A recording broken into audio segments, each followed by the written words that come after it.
All right. Hello, everybody, and welcome to Patriots First and Goal. I am Alex Shane, breaking down the last little remnants of the 2024 season and what could possibly happen in 2025 with my good buddy, Rich Hill. Rich Hill, I think when you and I first sat down to do our postseason preview, we were both excited for Lions versus the Bills in the Super Bowl. And there was just one matchup we just really didn't want to see. There were all these combinations of wins and losses that could get a Super Bowl. We're just like, I just really don't want to see an Eagles-Chiefs Super Bowl. But here we are again, running it back. We'll talk about that in a bit. First off, I got to be polite. How are you? I don't really care, but I have to ask anyway. How are you? Yeah, I mean, disappointed. Yeah. How about that, Alec? I'm feeling disappointed. I understand, and we can go into this on first down. I understand the feeling of your team feeling inevitable. And that's what the Chiefs are at this point in time. Yep. But it is just disappointing to not get some fresh teams in there, to have another repeat Super Bowl. My interest in watching the Chiefs in the Super Bowl could not be any lower. And I'm okay saying it's because I'm a hater, but also because, as I mentioned last time, they are violating the key principle of sports. And that is that they are boring. They are an uninteresting team to watch. And I just have no interest in seeing them in the Super Bowl again. No, me neither. I'm not as much of a hater as a lot of people, but I'm just not. They're not fun to watch. And we'll talk about let's get to that a little bit. Let's go to first down first. Let's talk about first and goal, NFC, AFC championships, respectively. The Bills game was a good game. I enjoyed it, but let's talk about the Washington Eagles game first. And I am a Commanders fan. I am so happy with how this season ended, even though they dropped it 55-30 something, whatever it was. It was an absolute blowout. But I don't think any Commanders fan in August saw them in the NFC Championship game this year. Jayden Daniels seems like the real deal. This is a great situation where you lose, but you're probably pretty happy overall. And I'm pretty happy for the Eagles too. I want to see Saquon Barkley get one. So I'm not overly upset with the Eagles or the Commanders. Not the most exciting game, but I think both those teams are probably pretty happy with themselves, regardless of the result. Yeah, totally. I mean, like, the Commanders are playing with house money. They had the tied for the longest odds of any team in the year to make it to the Super Bowl, and they got to the Final Four. They have to be pumped. And having your franchise quarterback of the future, feeling great about your coaching staff, feeling like you're only a couple pieces away from getting over the hump, they're an ideal situation. They are probably the best set up team for the next 5 to 10 years. Good team ownership, willing to spend money on the right players, building the right culture. Fans have to be very, very excited, even with like potentially a new stadium coming. Right? They have a lot of positives in their court. Eagles, though, I mean, they have been the top 2 team in the NFC for the entire year. I feel like people have been down on Jalen Hurts. I feel like people have been down on Sirianni, their head coach. They've been down on AJ Brown. People have been down on this team, saying that they're a paper tiger, they're not as good. And here they are yet again. And I think Hurts has won like the past 10 games that he's played the entire game of, something preposterous. He's doing a great job being a game manager because that's all he's being asked to do. And as Patriots fans, we know that's not a pejorative. That's him making the right decision every single time. And that is hard to do. And it's hard to put your ego in check in order to do the right thing. And having Saquon Barkley having an all-time season right now, an all-time season by your running back helps with a great offensive line. And honestly, as Patriots fans, you look at that and you say, I'd like to model that. And it's not necessarily go out and get Saquon Barkley, because you shouldn't be investing in your running back position to that degree unless you get a top 3 running back in the league, kind of a deal. But what you should be doing is investing in your offensive line, because that is the key difference for this Eagles team. And also the Chiefs team on the other side. They are probably the best 2 offensive lines in the entire league. And so the blueprint is there. And if it weren't for those 3 turnovers that gave the Eagles touchdowns within like 20 yards, this would have been much closer of a game. You clean up those turnovers. That is often the decision between winning and losing. Yeah, I mean, look, there is probably a concern if you're a Commanders fan about they definitely overachieved this season, no doubt about that. And it's been known to happen in the past where maybe expectations get set too high, or people are riding this high from the last season and they just kind of crash and burn. I imagine coming into the August kind of preseason odds, the Commanders going to be up there and maybe win the NFC East. Depending on how things shake out, they could definitely be playoff contenders. So there's expectations. There's always the game tape adding up. I'll be very curious to see if they can at least not maybe duplicate it. Getting back to any championship game is very, very hard. But if they can be another solid campaign in 2025, that'll really change the landscape of the NFC. But yeah, I'm good for the Eagles. I'll be pulling from the Super Bowl because I think Saquon Barkley deserves one. Mahomes has already got 3. Quarterback is a much longer career than running back. Barkley could be a complete shell of himself next season. We've seen it before. So this could be his last chance to get there. So I'll be rooting for them. Their opponents, Kansas City Chiefs, Buffalo Bills. That was a good game. There's more referee calls nonsense driving in there, which drives me crazy. At the end of the day, the Bills were down 3 points with 3 minutes left and all their timeouts at the 30-yard line. Couldn't do it. The Tom Brady special, they couldn't do it. Chiefs sent them blitz. They couldn't cover it. There were a couple questionable spots. I will definitely agree with that. I think that Mahomes is very good at knowing where the rules are. The Patriots are really good at this. The Patriots are really good at knowing where there were some kind of wonky, stupid rules and taking advantage of them to their best benefit. And the NFL changed it the following year. That's not on Mahomes. That's just the way the NFL words are ruled. So good for the Chiefs. Sucks for the Bills. And I can't believe I'm asking questioners, but do you think this might be the end of Sean McDermott as this kind of I make second place every single season. I'm never going to be the guy to get you to the Super Bowl, even though my team's really good. I know we said the Bills window closed last season. Is this officially the end of the Bills window? Where's Buffalo go from here? Honestly, it's one where it makes me feel more hopeful if I'm a Bills fan, because this was supposed to be their bad year, right? This was their version of the Patriots 2019 when they said, we went all in for the past few years. We're going to cash out. We traded away Stephon Diggs. We did not invest in a lot of players and positions because we didn't have the cap space for it. And they were back in the final 2 of the AFC. Obviously, couldn't get over the hump. They need to have better talent on offense. They are also in a position to do so, right? I would say I'd like them to get a little bit more innovative on offense. I think McDermott is a solid and steady coaching presence. I don't think he's a top 5 head coach in the league, but if you fired him, I don't know who you're going to replace him with. I think that there is a value to having that steady hand. And we talked about, Tomlin is inevitable, being a 10-win team, making the postseason, maybe or maybe not winning a game or so. And there's some value to it where really the thing that will get you over the hump is players having superhero seasons. And they just didn't have the caliber of players to get you over the hump. What they did have was a coaching staff that put the players that they had in position to succeed, because I think if you went back to week 1 and you said the Bills made it to the Final 4, I think most people would say they overachieved, because I think a lot of people said the Jets with Aaron Rodgers could have been a little bit better. The Dolphins could have been a little bit better than the Bills, especially with all of the losses that the Bills had. And then you add in the Ravens, you add in the Bengals, who underperformed this year. You look at all of the different teams in the AFC, you might have said, if you said the Bills weren't in the top 4 in the AFC, I don't think you would have gotten a lot of pushback. People would have said Josh Allen, definitely a top 4 quarterback, but that as a roster, no. And so I'd say you stick with McDermott again, because there's a lot of value in having a floor-raising head coach, and you just need your players to be the ceiling raisers, and they just didn't have enough of them this year. And there's also your inevitability factor. You talked at the beginning of the podcast. The Chiefs, they're just this iteration of the Chiefs is just an inevitable team. Something's going to happen where they're just going to win games. And everyone's kind of resigned themselves to that fact. It does suck that Josh Allen, I think, is undefeated against Mahomes in the regular season and 0-4 in the postseason. Kind of a bizarro, weird Peyton Manning, Tom Brady kind of can't get over the playoff kind of hump thing. Really, it's just rough. And this is the Chiefs' year. We can do a Super Bowl prediction maybe next time we talk, but this just seems like it was at no point during this game. Where, again, we had an off-thread text thread with the other Pats Nation Network people, and I was like, this game is just inevitable. There's zero chance the Bills win this game. And at no point did I think the Bills were going to win this game. Even when they had – the question was, how are they going to blow it? And they did. Or how is the Chiefs going to win it?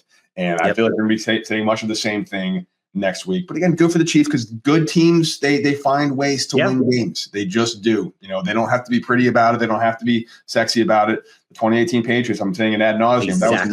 That was not an overly exciting team, but they just figured out ways to win. And Sony Michel got smoking hot in the playoffs, and they rode him to a Super Bowl championship. So this was Patrick Mahomes. His best 4 games of the year have been his past 4 games. And they are getting hot at the exact right time. Their defense is playing well. This game against the Bills was the first time all year that they scored 31 points or more. Yeah. And so they're doing it. They are turning it on at the right time. They're getting hot at the right time. They did everything they needed to do during the regular season, spooky wins or not. They got the first seed. I mean, fundamentally, they are the top team in the AFC. They did as such, and therefore they are representing the AFC yet again. And Alec, I don't know if we want to move on to the next down, but I also think that it's a fair question to say, if the Chiefs win this, are they the best dynasty in NFL history? It's tough because the Patriots, I mean, I guess it depends. Would you count the Patriots dynasty as lasting from 2001 to 2018? Or do you kind of do 01 to 04 and then kind of like the 2014 to 2018? It's tough because if you want to split the dynasties up, maybe. What drives me nuts though is, Tom, it's more of an off-season conversation, but I'll plant the seed for our dozens of listeners out there. What drives me nuts about the whole is Mahomes the GOAT now conversation? Patrick Mahomes, this is a 3-mile race between Tom Brady and Patrick Mahomes. Holmes is dominating mile one. He is out to a substantial lead in the first mile of this 3-mile race.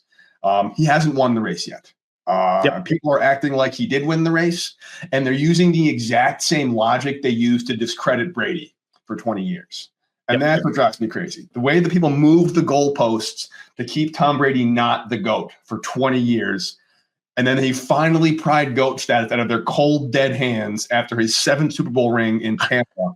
They can't move the goalpost back fast enough to give Mahomes. And that's not fair to Mahomes or Tom Brady. Treat them fairly. But I don't know. I enjoy watching great players play. And so I appreciate Mahomes more than I guess most Patriots fans do. Yeah, no, I mean, it's fair. And I think I agree with you that it's going to be a long time before that debate between Mahomes and Brady is settled. I don't think that Mahomes is close yet, to be frank. As in, by close, I think that Brady's such a distance away from the number 2 that's why it's not close. It's not that Mahomes isn't on pace for it, but the distance from a full career perspective is so vast that Mahomes unquestionably in that upper echelon, unquestionably in that Peyton Manning, Joe Montana, whoever else you want to put up there. But I think it is just those 4 are probably the best 4 quarterbacks in NFL history already. At this point, I don't know if you would put anyone else above them.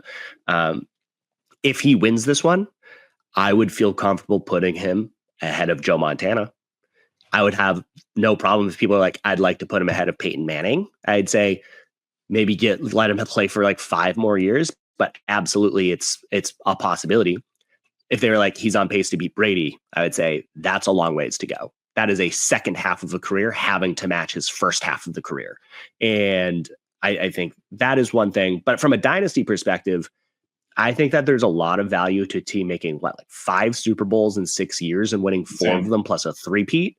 Insane. That is worth something more than 6 wins in 20 years kind of a thing. And so even if you wanted to take the whole span of Brady's career, I wouldn't have a big issue if someone was like, I don't know, winning it in such a tight timeline is possibly more impressive.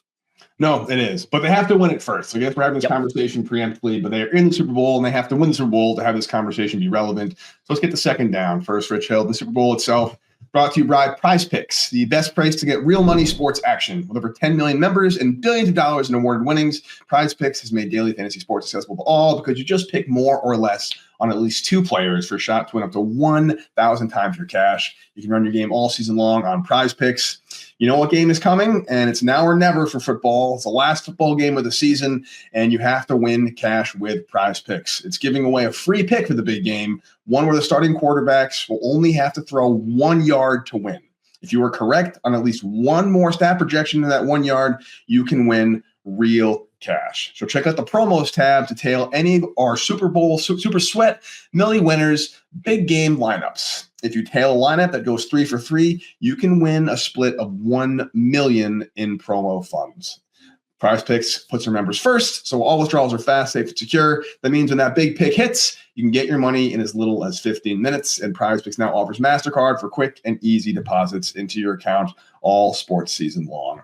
So sign up today and get $50 instantly when you play just $5. You don't need to win to receive that bonus. It is guaranteed. Download the app, use the code CLNS, and you get that $50 instantly after you play your first $5 lineup. One more time, download the app, use the code CLNS, get $50 instantly when you play your first $5 lineup. Prize Picks, run your game. The game is the same as last year, Rich. Chiefs versus Eagles. Maybe we make predictions in the next podcast itself, do a quick one, trying to break down, but I guess the exciting narratives are, can the Chiefs three-peat? That's sexy. Yep. Can Saquon Barkley get one? That's kind of a sexy lineup, narrative, I suppose.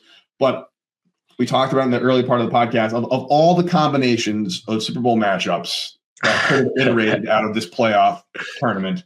This is the least exciting one to me personally. Yeah, I agree. I mean, the Commanders had the best story.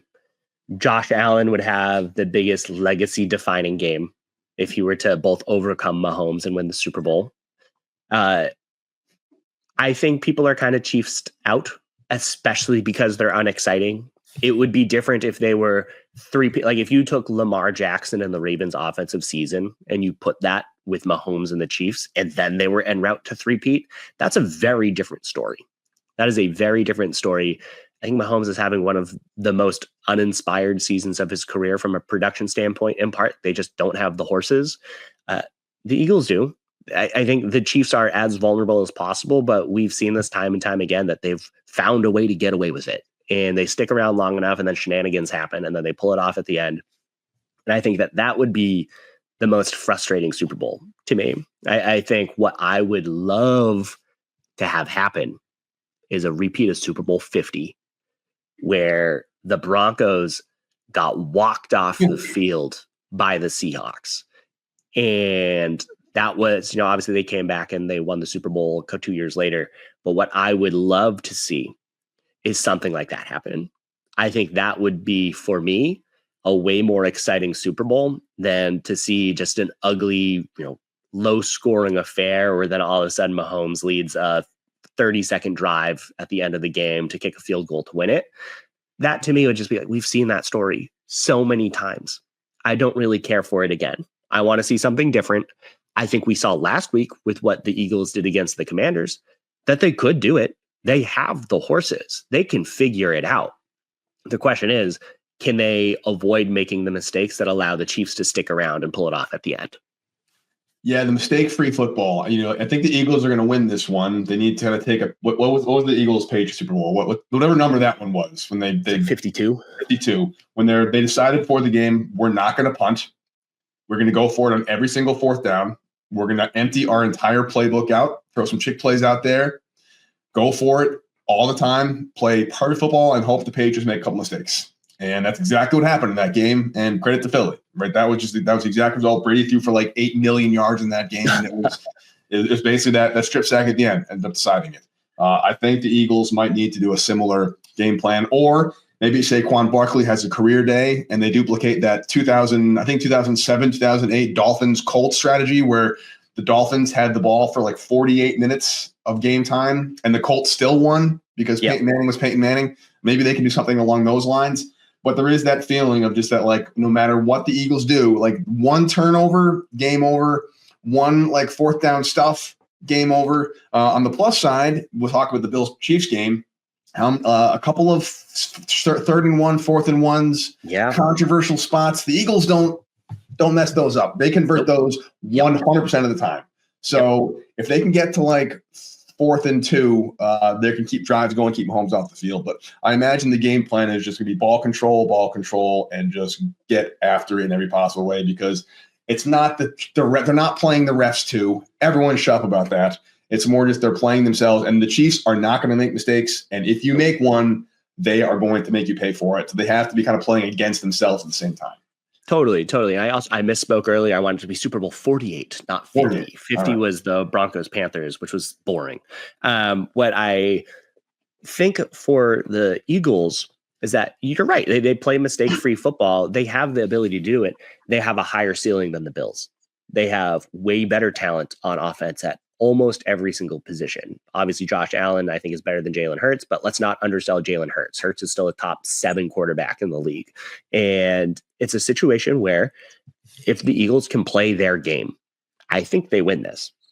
What they cannot do is try and overperform, right? In the sense that if they think too big, they'll make mistakes. They need to do what we talked about at the beginning, which is play their own game, make the right choice over and over and over again. And in the exact way that you said that they convert on those 3rd and shorts and 4th and shorts that the Bills failed on, this game is going to be won on the margins. And I think that on the margins, the Eagles make up that difference that the Bills were not able to, and that could push them over the top. I'll ask you, I'm not going to ask you a prediction yet, Rich. We'll save that. But do you think this is going to be an exciting Super Bowl, or is it going to be Rams Patriots, where I thought it was exciting because I'm a Patriots fan, but that was an objectively boring game? Yeah, I think it's going to be Rams Patriots. That's my gut on this because, I mean, all the stats point to it. One, the Chiefs have been uninspiring this entire year. They've been that boring team. But in particular, there was a stat out there that like the average yards per completion for the final 4 teams was the shortest it's ever been in NFL history. And it's because that's what's winning games. You have those short passes and you just make the right choice over and over again. Your completion rate's going to be 80%. You're going to get 6-yard completions, but that's going to be enough to move the chains. There's not going to be a home run play. You don't need to do that. Sometimes you'll break it free. That's where Saquon's the most exciting player in this game. But I don't think that this is going to be a high scoring game because it's a battle of 2 teams trying to avoid making the first mistake. And that will be the entire game. Who makes the first mistake? Who blinks first? Which I guess in itself is interesting. Well, plenty of time to talk about that. Let's move on, Rich Hill. The Patriots have been out of the postseason, and this is the Patriots podcast. Let's close this out by talking about the Patriots because we have some news out of Patriots Nation, both exciting, kind of, and not as exciting. But first, let's talk about Game Time, the best place to get tickets. If you want to go to the Super Bowl, you certainly can via Game Time, but there's other places you can go, and Game Time's got you covered there. If you want to spend some money, you can definitely get tickets. But I love Game Time because it's got the curated deals. It makes it easy to find the best prices on great seats. It's got super deals, give you the best value for that event. You get seat views before you buy, of course, on-time ticket delivery, and that all-in pricing feature allows you to see upfront what the total cost of your ticket is going to be with no surprise fees and taxes at checkout. Plus, the Game Time coverage means your tickets are guaranteed to be delivered on time, and your purchases covered with the most flexible customer service policy in the ticketing industry. Sports, concerts, comedy, theater, you name it, Game Time's got it. So download the Game Time app, create an account, and use code CLNS for $20 off your first purchase. Terms apply. Again, create an account and redeem the code CLNS for $20 off. Download Game Time today. Last-minute tickets, lowest price guaranteed. Rich Hill, let's go for 3rd and goal. Patriots coaching staff has filled out quite a bit since we last talked. Maybe the 2 biggest moves, maybe not one big one and one not so big one. They have a new defensive coordinator. I don't know if we talked about that.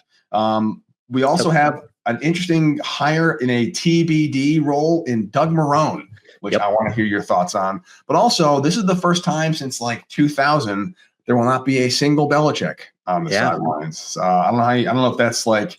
Maybe this like a curse has been lifted. If the Belichick put like a hex on the team when he left, and as long as I have a son, the generation of Belichick, as long as there's a Belichick in the building, you'll never win again. But it's definitely any remnants of the Patriots of yore are officially wiped out with Belichick gone. How do you feel about the rounded out coaching staff now? Yeah, I mean, there will always be a Josh McDaniels in the North. Rings true a little bit. I don't know. It's a situation where I'm happy that Vrabel has had the full ability to make his own staff. Yeah, I think that Brian Belichick and Mike Pellegrino are 2 of the best coaches that we've seen come through the Patriots ranks, and losing them is a loss. They are very good. I think Pellegrino has a very bright future. I wouldn't be surprised if he landed somewhere else in the league and eventually became a defensive coordinator in the next couple of years. His ability to develop and find just a mishmash of players to create a fantastic cornerback room, amazing. I feel like we can all remember the struggles that the Patriots defensive backs room had like in the late 2000s, early 2010s, and Pellegrino coming in has stabilized and like clockwork. They've been very, very good when they have the talent. All pro after all pro, Pro Bowl after Pro Bowl. And I think that's a loss. But what I am most excited about is that Vrabel is going to all ends to bolster this. We are not seeing a let's bring in Matt Patricia to be offensive coordinator because he's my friend kind of a situation here. We are getting players from all of his different walks of experience. We're getting people from the Browns. We're getting people from the Titans. We're getting people from Ohio State. And I don't want people to sniff at those team names because that's not the limit. You know, Shanahan was on the Browns at some point in time. That is not the distinction. McVay was on the former Commanders when they were really, really bad. It's not necessarily about that when the players aren't there, when they don't have the right team culture. I am excited about him bringing in a bunch of people from a bunch of different systems with a bunch of different experiences to help form just a new and diverse coaching staff as opposed to just the retreads. And one thing that Belichick always liked with the coaching staff is to be able to hire and groom people from an early stage of their career because he was the system and it was a great system. And so he wanted people who could execute the system as best as possible. But we're at a situation where there isn't a system where you want people to be trained in specifically. You get to create your own. And I think being able to bring in people with all these different experiences will go a long way in making sure that this is the best possible version of the Patriots in 2025. And they also have some degree of separation to Mike Vrabel, like a coaching that fits into the Titans, or like one friend who's like, I like that there's some kind of Vrabel connection already. So it's not like he's just picking guys out of the ether. They're guys that he thinks would be good for the system, whatever the system may be. Again, the intriguing one for me and kind of this iteration of it is Doug Marrone brought in. He's an offensive line guy, so maybe he'll be the offensive line coach. I know they also just added Jason Houdeling, who was also played like Vrabel because he was like an offensive line assistant for the Titans back in like 2022. So maybe that's kind of like a kind of two-punch combination thing. Obviously, offensive line we need a lot of help, both on talent perspective and coaching perspective. So I can see Marrone adding a lot of experience there. He was not a great head coach, but that doesn't mean you can certainly be a bad positions coach. So that could be a really interesting one. They also just brought in Scott Booker, which I think is an interesting one. He's a safeties guy, I believe, which also could use an upgrade depending on who's with the team in 2025. I'm very curious to see how that works out. But yeah, I mean, I think the big kind of takeaway here is just that this is not some kind of, I think there were some coaching hires we talked about in the past, Rich, were like, okay, we'll bring that guy in and we'll see what he does. I'm glad to see him get an opportunity. This is not, I never really felt like that. I also don't I'm not like an expert on a lot of these guys. I don't have like their resumes, but it seems like all the moves that I do know is like, it makes sense. And I haven't seen a single coaching hire yet where I'm like, what the hell is this guy doing in New England? So that's always a good thing. Yeah, totally. And I mean, what I love the most is how, again, going back to the diversity of it, but also you're getting former head coaches. Thomas Brown was interim head coach. That's another name that we should watch. Former interim head coach for the Bears, but he also coached under McVay for 3 years before he became the offensive coordinator for the Panthers. And he's also, was the passing game coordinator, offensive coordinator, head coach for the Bears last year. Obviously not perfect with those situations, but definitely showed some development. But I like getting that diversity of thought. You bring in Doug Marrone, who's coming from under Sean Payton, who obviously we have to respect for his offensive acumen and the amount of success that they've had. Just look at Bo Nix last year, but just, Sean Payton, long track record of success. Josh McDaniel, obviously very long track record of success. You have three players or three offensive coaches with head coaching experience with three very different systems in mind. If you're able to bring in all of these, if the Patriots under Josh McDaniels are going to play situational football, which is what they say they're going to do, I think that this is the best possible case for Drake Maye's development and his improvement in a real sense, where I don't think last year the coaches actually developed him in a meaningful way. I think he was just that good coming out of the gate that maybe some of his footwork improved to a degree, but I don't think that they made him a better offensive-minded player. You're going to get three really good backgrounds trying to form just a super offense, and I really trust Josh McDaniels to be able to draw from each of those experiences and put Maye in the best position to succeed. Speaking of Drake Maye being that good, I get that's probably a reason why a lot of these guys were excited to come in. They see the potential that Drake Maye has and what they can build in New England and restore this franchise to the most hated franchise in the NFL again. Get that back out of the hands. Let's get the 4th and goal. Speaking of, it's a good transition, Rich Hill. Drake Maye is a Pro Bowler. Obviously, because Josh Allen opted out, it's not like he's like the first choice, but he still made the Pro Bowl as a rookie. The Patriots have a pretty good track record of rookies making Pro Bowls, amazingly. Yeah. Obviously, the term Pro Bowler doesn't carry the kind of weight that this particular iteration of Pro Bowlers. No one's thinking Drake Maye lit the league on fire this year or anything like that. But he still made the Pro Bowl. That's a good thing, I guess. What are your thoughts on this whole thing? Yeah, I mean, look, the Patriots' track record of first-round quarterbacks is impeccable, right? Mac Jones, Pro Bowler as a rookie. Drew Bledsoe, Pro Bowler as a sophomore. Tony Eason led the team to the Super Bowl in '85. Jim Plunkett, two-time Super Bowl champion. Not for the Patriots, but, he made it there twice. So you put in Drake Maye. This is a track record of success. This is a franchise blessing. I think that Drake Maye, obviously, this is an honorary pick. It's because everyone else dropped out. But that's fine, right? I want the Pro Bowl to be fun. I want him to get experience. And I think what is more important than anything at this point in time in a young player's career, this is marketing. This is brand building. This is his ability to go and socialize with a bunch of other players that he might not have had the opportunity to play with and say, I'm a cool guy. Free agency is coming up. Who wants to come to the Patriots either this year or a couple years down the road? Because you'll get the vibe check that I'm it. That I am someone that y'all want to rub shoulders with. And honestly, I think that is a phenomenal opportunity for both Drake Maye as a recruiter and for the Patriots in the upcoming years for people to be like, oh yeah, I had that one experience with Drake Maye during the Pro Bowl, and that actually made me be more open to doing it because we've seen those types of stories happen in the past. Bill Belichick had a joint practice with someone at some point in time. He coached someone at the Pro Bowl, and then the player was like, I was open to coming to Belichick because I saw him in a different light. And so I think this is a really good opportunity for the team. Not to mention that, not that Drake Maye needs it, but talk about a nice vote of confidence. I mean, he definitely belongs in this league that he made the Pro Bowl. I'm sure he's also not dumb enough to think it's a phenomenal season, but he's in one of the worst teams in the NFL. I still displayed enough as a rookie to beat out a bunch of other quarterbacks in his position. I can't imagine that's going to hurt his ego in any capacity. And so, I think it'd be a good recruiting trip. Hopefully they're going to coach him up in terms of ways you can make himself as likable as possible, as amicable as possible, have some fun with it.